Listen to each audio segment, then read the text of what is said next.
তার মানে আমার বাড়ি এই জায়গায় ছিল, আমার নাম সানমিয়া, আমার বাড়িটা মোটামুটি ধরেন বোর্ডের 1 সপ্তাহ আগে আর কি ভাঙছি।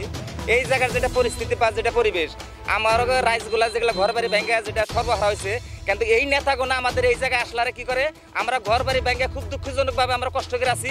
এই নেতাগুলো আসলে নদীর পার আসে সেলফি তোলার জন্য, এটা দুঃখজনক লজ্জাজনক কথা। আমাদের এই জায়গায় অজত আলী চৌধুরী, আমি তো কই যে উনি একটা মেন্ডেল আমাদের এমএলএ, উনি কয়েকটা করে একটা ওনার মাথার ব্যালেন্সে কোনো কাম করে না। এই রাইজগুলারে যেটা প্রতিশ্রুতি যে উনি যেটা ভোট নিছে এই নদী প্রোটেকশন করে দেবো, বা এই ফকিরগঞ্জের এই অঞ্চলের কলেজ রোড বা থানা বা হসপিটাল এগুলা সুযোগ সুবিধা করে দেবো। এখন যেটা পরিস্থিতি আমাদের যেটা হয়েছে, নদী তো বাংছে সর্বহারা তো আমরা হয়েছি রাইজে, মোটামুটি ধরেন 3 কিলোমিটার উপরে রাস্তা বাংছে এই কদিনে, সুন্দরপাড়া সাকারিপাড়া পেঁচ দিয়ে হক বাজার পর্যন্ত। এখন এই মেন রোডটা যদি ভেঙে যায়, আমাদের এই অঞ্চলের মানুষের কিংবা একটা ডেলিভারি রোগী হোক কিংবা একটা ইমার্জেন্সি পেশেন্ট হোক, হসপিটালে নেওয়ার কোনো রাস্তা নাই। তার কারণ ওই দিক দিয়ে খাল, এদিক দিয়ে তো নদী, যার অ্যাম্বুলেন্স ট্যাম্বুলেন্স কোনো রাস্তা নাই, সুযোগ সুবিধা নাই। আমার হিমন্ত স্যারের এটাই অনুরোধ, এই ইমার্জেন্সি সপ্তাহের ভিতরে আমার এই হক বাজারটা যে কোনো প্রকার হোক পারমালার প্রোডাকশন দিয়ে আমার এই বাজারটা রক্ষা করার লাগে, এটা আমার হিমন্ত স্যারের কাছে অনুরোধ। তার কারণ আমরা এমএলএর বর্ষা করে দেখছি, এমপি সাহেব উনি তো 1 বছর হয় এমপিতে জিতে, যাকে লেখে আমরা 10 লাখ ভোটে জিতাইছি, উনি আঙ্গর রাইজের ভোটার বেলা উনি গণ্য করেন আর কি।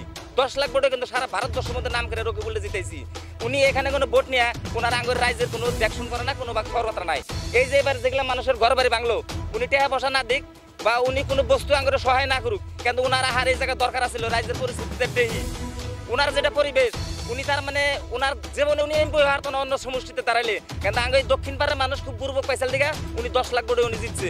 তাই মোটামুটি ধরেন 300-র উপরে হবার কি ঘর বাড়ি নদী গেছে। আর বাজারের রেট যেটা দোকানপাট ছিল, এটা মোটামুটি ধরেন 300-350 মতন দোকানগুলা সব ব্যাংকে জায়গায় জায়গায় সব জড়ো করে থিয়ে দিচ্ছে। এটা আমাদের ক্যামেরা তো দেখে পাবেন, এটা আমার মুখের কথা না, দেখালে পাবেন আর কি। এই সাইডে যেগুলো দোকানপাট ছিল, কাপড়ের দোকান বা সেলন বা চার দোকান, সম্পূর্ণ দোকানপাট ভাঙছে, মানুষ যাওয়ার কোনো রাস্তাই নাই।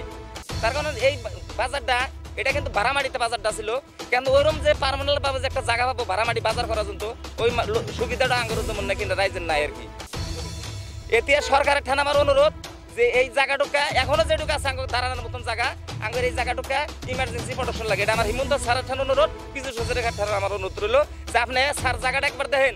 আপনারা আমার ধুবড়ী ডিস্ট্রিক্টের মানুষ আপনাদের ভোট না দিলেও কিন্তু আপনাদের রাইস কিন্তু এটা আপনাদের ভোটার মানুষে কিংবা ভুল বসতে হয়তো বাবা যে বিজেপির ভোট দিলে হারা মানুষ দেশে কোনো মুসলমান আঙ্গুর খেতে দেবো, এগুলা সব কংগ্রেসের বড় কথা। তার কারণ আমরা ভোট না দিলেও আফার আসামের সাথে ভোট দিচ্ছে, আজ কিন্তু মুসলমান কোনো জায়গায় কোনো খেতা নাই। কিন্তু কংগ্রেসের থেকে ভোট আইলেই এমএলএর ভোট হোক আর এমপির ভোট হোক, সেন্ট্রালের সরকার কংগ্রেস না হলে এটা রফিকুল বা অজিত চৌধুরী আগের ভুয়া কথা প্রচার, মানে ভোট আঙ্গরে দাও আমরা দেশ শান্তি করবো বা রক্ষা করবো, এগুলা কোনো কাম নাই আগরে ভোট দেয়। এরকম নেতার আঙ্গরের দরকার নাই। এই এমএলএর দ্বারা এমপির দ্বারা আঙ্গরে রাজ্যের 5 বছর উপকার হবো না, এখন উপকার হয় না রাস্তা একটাই, যদি আঙ্গ হিমন্ত স্যার যদি নিজে যদি সহযোগিতা করে তাহলে আঙ্গ রাজ্যের বাঁচার উপায় আছে, তাছাড়া আঙ্গর কোনো উপায় নাই। ধুবুৰী জিলাৰ ডিচি মহোদয়ৰ অধীনত থকা চৰ্চাপুৰী নৈপৰীয়া অট্ট অঞ্চলত বসবাস কৰা কিমান পৰিয়ালৰ ঘৰ ইতিমধ্যে ব্ৰহ্মপুত্ৰত বিলীন হৈ গ'ল, সেই হিচাপখিনি ৰাজহুৱা কৰিব লাগে ধুবুৰী জিলাৰ ডিচি মহোদয়। কাৰণ অসমৰ ভূমি এনেকুৱাকৈ ব্ৰহ্মপুত্ৰ গৰাখহনাই প্ৰতি বছৰে হাজাৰ হাজাৰ বিঘা জমি ব্ৰহ্মপুত্ৰত বিলীন হৈ আছে। অসম চৰকাৰে এনেকৈ ভাৰত চৰকাৰে কোনো ধৰণৰ গুৰুত্ব দিয়া নাই। কাৰণ অসম যদি উন্নয়ন কৰিব বিচাৰে অসমৰ কৃষিজীৱী মানুহক জীয়াই ৰাখিব লাগিব, আৰু কৃষিজীৱী মানুহ জীয়াই থাকিবলৈ হ'লে কৃষকসকলৰ ভূমিৰ প্ৰয়োজন আছে।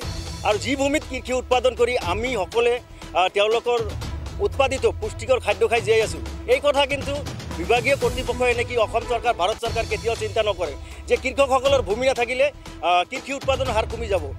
যিটো দেশত যিটো ৰাজ্যত কৃষি উৎপাদনৰ হাৰ কমি যায় সেই দেশখন সেই ৰাজ্যখন লাহে লাহে লাহে লাহে পিছ পৰি যায়। এই কথাষাৰ কিন্তু অসম চৰকাৰৰ মুখ্যমন্ত্ৰী এনেকৈ বিভাগীয় মন্ত্ৰী আছে, কেন্দ্ৰ চৰকাৰৰ কৃষিমন্ত্ৰী এনেকৈ প্ৰধানমন্ত্ৰী, তেওঁলোকে কিন্তু কাণসাৰ নিদিয়ে। এইটো ধুবুৰী জিলাৰ দক্ষিণ পাৰ ওহাব বাজাৰ বুলি কয়, ভাঙিল। ইতিমধ্যে যিটো পকী ৰাস্তা আছিল পকী ৰাস্তা বিলীন হৈ গ'ল, আধাখিনি গৈছে, এতিয়া বেলেগ ঠাইত ৰাস্তা হৈ আছে, এনেকুৱা আৰু যাই থাকিব। এইটো একেবাৰে ফকিৰগঞ্জৰ পৰা আপোনাৰ ৰাজুৰামৰ পৰা আৰম্ভ কৰি একেবাৰে ইফালে আপুনি যিমান দূৰ লখিমপুৰলৈকে একেবাৰে গুৱাহাটীলৈকে যাব পাৰে। এইটো মূল ঘাইপথ আছিল, একেবাৰে বিচ্ছিন্ন হৈ গৈছে। চাওক আপোনালোকে কেমেৰা পাৰ্চনক আপুনি দেখুৱাবলৈ কওক কেনেকুৱা বিচ্ছিন্ন হৈ গৈছে। মই এই আপোনালোকৰ চেনেলৰ জৰিয়তে অসমৰ মুখ্যমন্ত্ৰীক ক'ব বিচাৰিছোঁ, বিভিন্ন ধৰণৰ বিভিন্ন মন্তব্য আমি সদায় শুনি পাওঁ। এটা ফালে দৃষ্টি দিয়ক, যিফালে অসমৰ ভূমি ইতিমধ্যে বিলীন হৈ যাই আছে, বেছিভাগ জলভাগ হৈ আছে, স্থলভাগৰ পৰা জলভাগ বেছি হৈ আছে, অসমৰ ভূমি ৰক্ষা কৰাৰ কাৰণে আপোনালোকে চেষ্টা কৰক। অসম চৰকাৰৰ বিভাগীয় মন্ত্ৰী সন্মানীয় পীযুষ হাজৰিকাক অনুৰোধ কৰি আছোঁ যে অসমৰ ভূমি ৰক্ষা কৰক, অসমৰ কৃষিজীৱী মানুহক জীয়াই থকাৰ কাৰণে সকাহ দিয়ক, তেতিয়াহে অসম ৰাজ্য উন্নয়ন হ'ব। এতিয়া বিচাৰোঁ আমি যে অসম চৰকাৰে অতি সোনকালে তৎকালীনভাৱে অসমৰ ভূমি ৰক্ষা কৰিব লাগে। ভাৰত স্বাধীন হৈছে 1947 চনত, এতিয়ালৈকে অসমৰ 1 ইঞ্চি ভূমি কোনো চৰকাৰে ৰক্ষা কৰিব পৰা নাই। ইয়াত পাৰ্মানেণ্ট প্ৰটেকশ্যনৰ ব্যৱস্থা কৰিব লাগিব।